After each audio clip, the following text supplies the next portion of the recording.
জীৱন শেষ যাত্ৰাৰ লগৰী অৰ্থাৎ মৃতদেহ সৎকাৰ কৰা লোকসকলক লৈ ৰঙালী বিহুৰ প্ৰথম দিনাই পথিকৰ বিশেষ উদযাপন।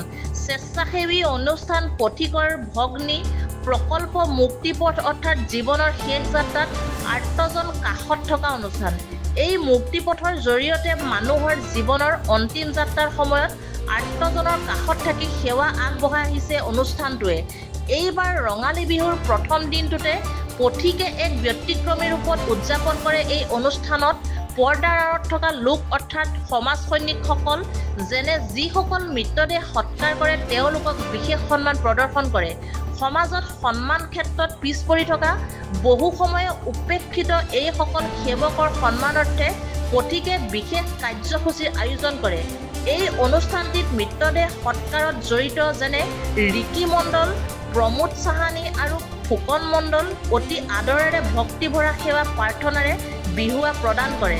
তেওঁলোকক অসমীয়া গৌৰৱৰ প্ৰতীক গামোচা আৰু এভাগী বস্ত্ৰ দি সন্মানিত কৰে পথিকৰ সঞ্চালক ভিক্টৰ ৰাজকুমাৰ, ৰাজলক্ষ্মী ৰাজৰ্ষি, মনালিছা মহন্ত আৰু সঞ্জীৱ শইকীয়াই। এই অনুষ্ঠানত ভিক্টৰ ৰাজকুমাৰে কয় যে মৃত্যুৱে যি এক সমাপ্তি, সেই যাত্ৰালৈ হাত ধৰি নিব পৰা সকলেই আমাৰ সমাজৰ একোজন সৈনিক। তেওঁলোকে পুণ্যৰ কাম কৰে যদিও তেওঁলোকক বহু সময়ে সমাজে উপেক্ষা কৰে।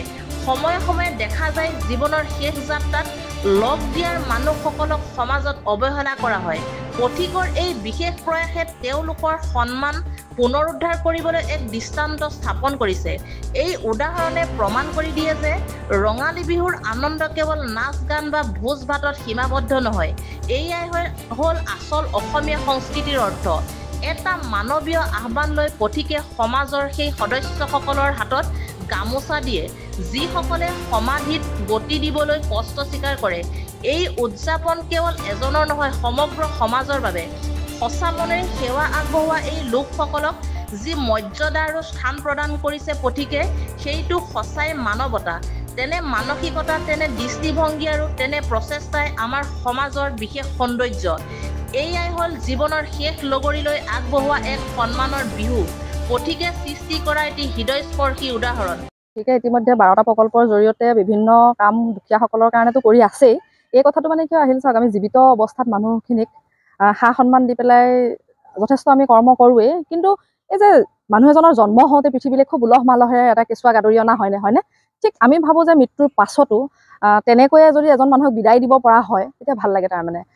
গতিকে যিহেতু ময়ো মেডিকেল ফিল্ডৰ পৰাই দেখা গৈছিল যে বহু সময়ত এনেকুৱা আলাইঠানি হয় মানে মৃতদেহটো, য'ত নেকি ক'ৰবাত সেই সামান্য যিকণ সংস্কাৰ সেইকণ কৰিবলৈও সুবিধা নাথাকে।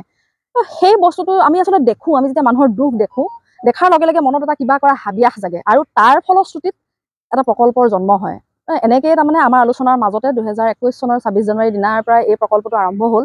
ইতিমধ্যে 172 গৰাকী এই প্ৰকল্পৰ জৰিয়তে সংস্কাৰ কৰা হৈছে আৰু অনাগত দিনতো কৰি থাকিব। আৰু ইয়াৰ লগতে সদৌ অসমৰ আমাৰ লগত যিখিনি সদস্য জড়িত হৈ আছে, অকল মোৰ বা অকল পথিকৰ নহয়, তাৰমানে সদৌ অসমৰ পৰা ইয়াত সদস্য জড়িত হৈ আছে। তেওঁলোকৰ মাহেকীয়া এটা বৰঙণিৰ বিনিময়তহে আমি আজি এইখিনি কৰিবলৈ সক্ষম হৈছোঁ। গতিকে সকলোলৈকে, অসমবাসী ৰাইজ তথা আমাৰ সকলো মুক্তিপথৰ সদস্যলৈকে আমি ৰঙালীৰ শুভ কামনা জনাইছোঁ।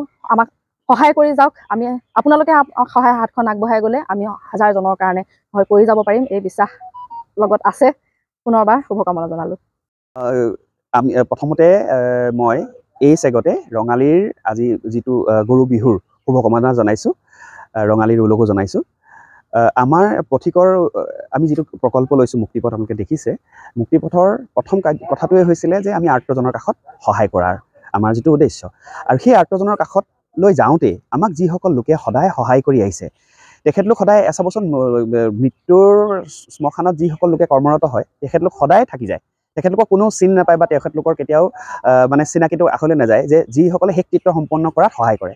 গতিকে আমি তেখেতলোকক লৈয়ে আমাৰ মুক্তিপথটো, আৰু যিহেতু আমি আৰ্তজনৰ কাষত থিয় হ'বলৈ তেখেতলোকৰ যদি সহযোগিতা নাথাকে আমি কেতিয়াও ভালকৈ এটা কৃত্যকৰ্ম সম্পন্ন কৰিব নোৱাৰোঁ। গতিকে আমি বেলেগ কিবা এটা কৰাতকৈ যদি তেখেতলোকক আমি অকণমান সন্মান, অকণমান স্বীকৃতি দিব পাৰোঁ, সম্ভৱ হয়, তেতিয়াহ'লে আমাৰ কৰ্মটো আমাৰ সহায় সহযোগিতাও হ'ব আৰু ভৱিষ্যতে আৰু ভালকৈ যাতে আমি কাম কৰিব পাৰিম তাৰ কাৰণে এটা সেই কথা আগত ৰাখিয়ে আমাৰ বহাগৰ যিহেতু ৰঙালী আমাৰ বাপতি শাওন ৰঙালী বিহু, আৰু প্ৰথম দিনটো আমি যেনেকৈ উলগ লওঁ, সেৱা জনাওঁ, তেখেতলোকক আমি আমাৰ যথাসম্ভৱ সামৰ্থ্যৰে এটা উপহাৰ দি আমি তেখেতলোকৰ আগত সেৱা আঁঠু লৈ আমি সেৱা কাঢ়িলোঁ আৰু তেখেতলোকক সন্মান জনাই আমি বছৰেকৰ বিহুটো আমি আৰম্ভ কৰিছোঁ।